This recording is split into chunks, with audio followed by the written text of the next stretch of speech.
You send the message, then you wait. You check your phone. Nothing. 5 minutes pass, 10, 30. Your mind starts whispering questions. Did I say something wrong? Why haven't they replied yet? Did they misunderstand me? So you open the chat again. You read your message. Then you read it again. And suddenly, a simple sentence starts to feel dangerous. Maybe the tone sounded cold. Maybe the emoji was wrong. Maybe you should have added another sentence. Maybe you should delete it. But it's too late. They already saw it. Now your mind is running in circles over a few words on a screen. If this sounds familiar, you're not alone. Because for some people, text messages are not just communication, they are emotional puzzles, and their mind never stops trying to solve them. Imagine this moment. You send the message to someone you care about. It could be a friend, a partner, someone you secretly like. You type something simple. Hey, how was your day? They read it. You see the seen mark. And then nothing. Minutes pass, then an hour. Suddenly your brain begins constructing stories. Maybe they're annoyed with you. Maybe they're losing interest. Maybe they're talking to someone else. Maybe you said something wrong earlier. So you scroll up the conversation. You reread everything, every message, every word, looking for clues. You notice things you didn't see before. Their reply was shorter yesterday. They didn't use an emoji today. They replied slower this time. And now your brain connects invisible dots. A whole emotional movie starts playing in your head. But here's the strange part. None of it may be real, yet your mind treats it like truth. Why does this happen? Why do some people read a message and simply move on with their day, while others replay every word like a detective studying evidence? The answer isn't just overthinking. It's something deeper. It's emotional sensitivity mixed with uncertainty. Text messages remove something very important from communication: tone, body language, facial expressions. In real life, a person can say something simple like, okay, and their smile tells you everything. But in a text message, okay can mean 100 different things. And when your brain hates uncertainty, it tries to fill in the missing pieces. But here's the problem. The brain doesn't always fill the gaps with logic. It fills them with fear. People who overthink text messages usually have one thing in common. They care deeply about connection. They don't want to hurt people. They don't want to be misunderstood. And most importantly, they don't want to be rejected. So their mind constantly scans conversations for hidden signals, tiny changes, small delays, subtle shifts in tone, things most people never notice. Their brain is always asking one silent question. Am I still okay with this person? Pause for a moment. Think about your own messages. Have you ever rewritten a text 5 times before sending it? Have you ever stared at the typing bubble, waiting for it to appear again? Have you ever felt a small wave of anxiety just because someone replied with one word? If you have, your mind may not be broken. It may simply be wired for emotional awareness. But emotional awareness without clarity can turn into overanalysis, and overanalysis can quietly exhaust you. Some people don't even realize how much time they spend inside these silent conversations. A person sends a message, then their mind spends the next 2 hours interpreting it. Why did they say it like that?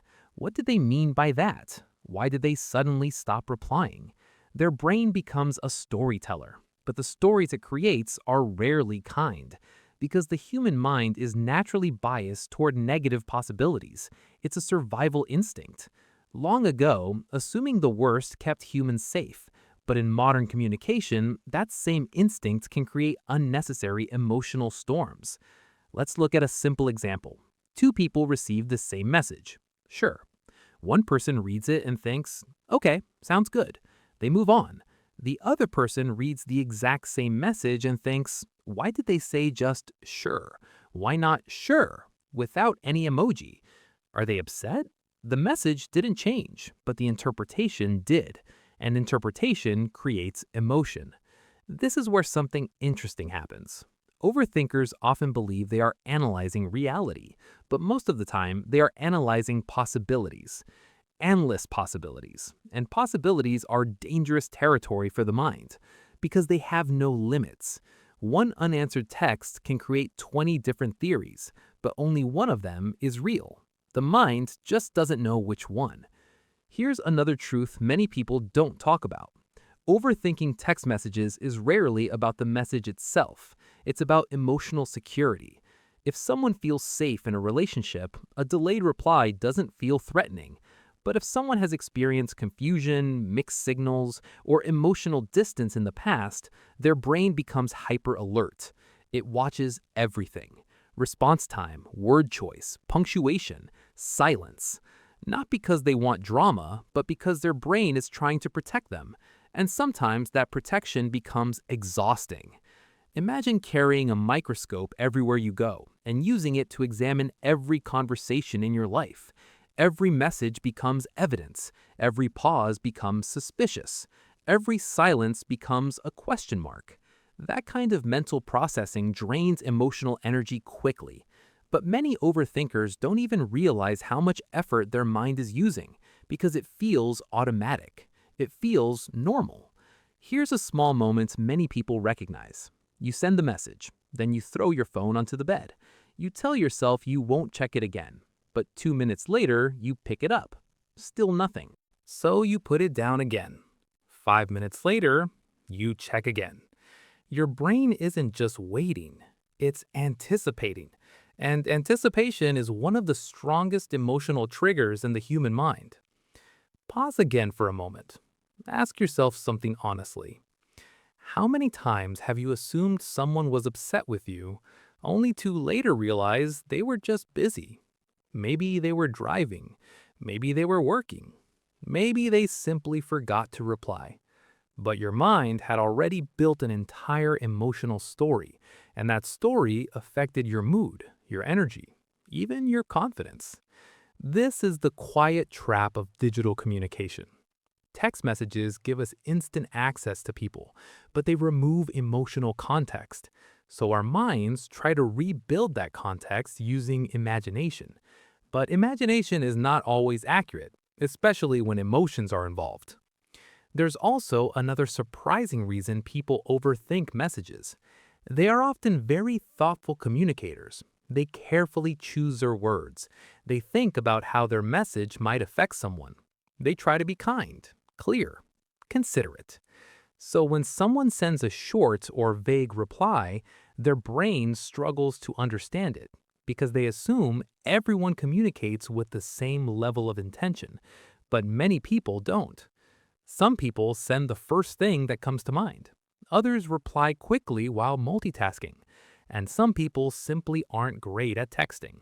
Their silence has nothing to do with you, but an overthinking mind rarely believes that at first. Realizing this can be powerful because it shifts the focus. Instead of asking, "What did they mean by this message?" you start asking, "What story is my mind creating right now?" That question alone can change everything, because the moment you see the story, you realize something important. You are not reacting to the message, you are reacting to the interpretation, and interpretations can be wrong. Here's the twist many overthinkers discover later in life.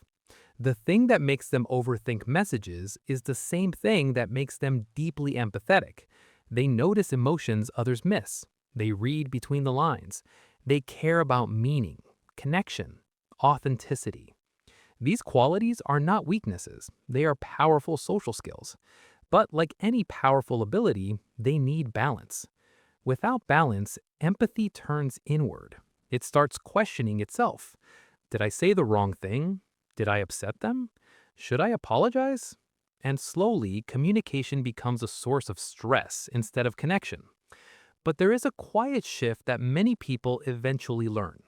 Not every silence is rejection. Not every short reply is frustration. Not every delay means someone is losing interest. Sometimes a message is just a message. Human relationships are more complex than text bubbles. People get tired, busy, distracted. Life happens outside the chat window. But when your world is focused on that small screen, it can feel like everything depends on those few words. Here's something worth reflecting on. The people who overthink messages are often the same people who care deeply about others. They want harmony, understanding, closeness. But sometimes they forget to extend that same understanding to themselves. They assume they made the mistake. They assume they are the problem, even when there is no evidence. The truth is, communication is messy, even in the best relationships. Messages get misread, tones get misunderstood. People reply late, or forget, or say things poorly. It's part of being human. But the mind of an overthinker searches for perfect meaning, and perfect meaning rarely exists in text messages. So the next time you send a message and your mind starts creating stories, pause for a moment. Notice the thoughts, notice the interpretations, and gently ask yourself, do I know this is true or am I imagining it? Most of the time, you'll realize something surprising. Your mind was trying to protect you, but it was protecting you from a threat that didn't exist. And slowly, with awareness, the message on your screen becomes just words again. Not a puzzle, not a warning, not a hidden test. Just words between two human beings doing their best to understand each other.